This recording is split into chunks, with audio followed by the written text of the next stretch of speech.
So you're here because you've probably been told those words, the ones that just make your heart sink, that you've hit a dead end with your chronic pain. The map they gave you, well, it just ran out of road. What we're going to do here is figure out why, and then we're going to draw a new map, a new blueprint, and we're going to do it together. Look, hearing those words, it feels like a door slamming shut, a final judgment. I get it, but I want you to try and see it differently. This is not the end of the line. It's actually a pivot, a huge turning point. It's the exact moment you have to stop being just a passenger on this wild ride and grab the steering wheel. The old ways didn't work, so what? That just means it's time for a new game plan. All right, so where do we even start? Well, the first big hurdle, it's often not even what's going on inside your body. It's the system itself. It's like being dropped into a maze with no map. Believe me, I've seen this play out more times than I can count. You get bounced around from one specialist to the next, and each one is stuck in their own little world, their own silo. The neurologist, they're just looking at your nerves. The ortho, just the bones. The rheumatologist, inflammation. You know, every single one of them is an expert on a tiny piece of the puzzle, but nobody, and I mean nobody, is looking at the whole picture on the box lid. And that picture, that's you. And this is what that looks like in the real world.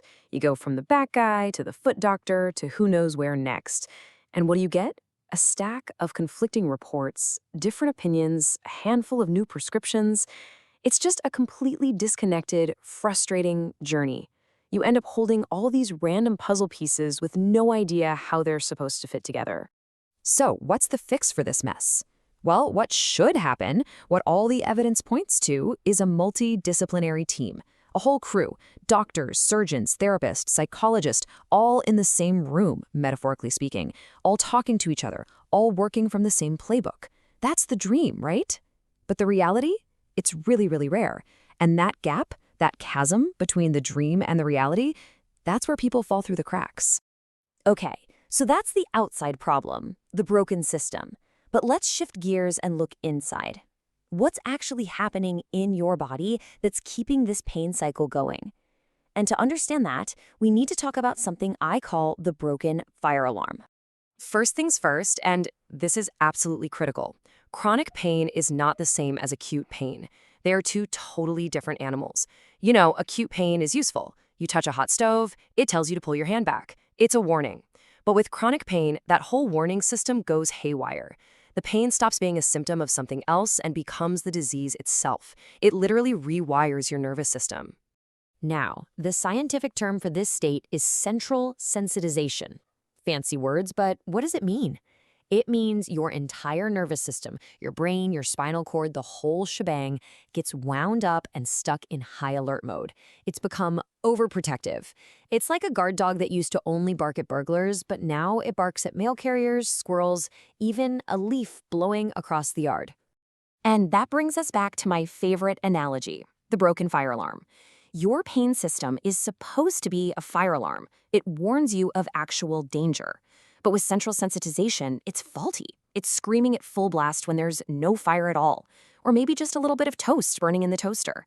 The original reason for the pain, the injury, might be completely healed, but that alarm is still blaring. Here's another way to think about it.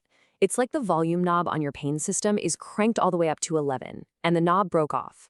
So the goal of modern pain management isn't to just find a hammer and smash the alarm. It's much smarter than that.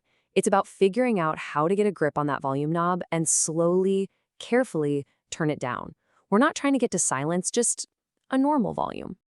So the big question is, how do we actually do that? How do we turn down the volume? Well, this is where we get to the good stuff. Let's talk about the tools.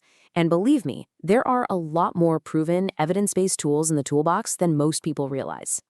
The key word here is multimodal. That just means it's not about finding one magic bullet. It's about using a combination of things. We're talking about things like physical and occupational therapy to get you moving safely again, but also, and this is huge, things like mental health therapy, cognitive behavioral therapy, or CBT is a big one, to literally change how your brain processes pain signals. Then you've got relaxation techniques, biofeedback, mindfulness, all tools designed to help you retrain your brain to regulate itself. And you know what's really a game changer? A lot of these therapies are now available digitally. Seriously, we're seeing solid research that shows web-based programs, smartphone apps, even virtual reality can be incredibly effective. What that means for you is that you can access this toolkit from your own home. That is a massive, massive step forward. Okay, let's have a straight talk about what to expect. I am not going to sit here and promise you a miracle cure, because that's not how this works. If you look at the hard data like this big Cochrane review on CBT, it shows what they call a small benefit. Small benefits for pain, for disability, for distress. Now, that might not sound like much, but let me tell you, in the world of chronic pain, a small, real, consistent benefit, that's a huge win. That's progress. That's proof that you can turn that dial down, even if it's just one click at a time. So, let's recap. We've got a broken healthcare system, we've got an oversensitive nervous system, and we've got a new toolbox full of strategies. So what's the missing piece that ties it all together? It's you. This is the moment you shift your mindset. You stop being a passive patient and you become the general contractor of your own health project. And this really gets to the heart of it. Look, doctors can advise you, therapists can give you tools, but at the end of the day, you're the one living in your body 24/7, no one else. So you have to be the one to take charge. You are the boss. You're the one running this whole operation. So what does that actually look like? What's the plan? Here it is, your blueprint for action. Step 1, assemble your team. That means you get your specialists talking to each other, even if you have to be the one connecting the dots. Step 2, explore your toolkit. Try different things, see what works for you. Step 3, become the world's #1 expert on you. Track everything, what makes it worse, what makes it better. And finally, step 4, lead the project. You take all that data you've gathered and you go to your team and you tell them what you need. You're in the driver's seat. So let's end on this. That phrase, "there's nothing more we can do," it was never really about a dead end. It was an invitation for you to step up and take the lead. You now have a framework, you have the science, you have a list of tools to explore. You are officially in charge of the blueprint for your own life. So the only real question left is, what's your first step?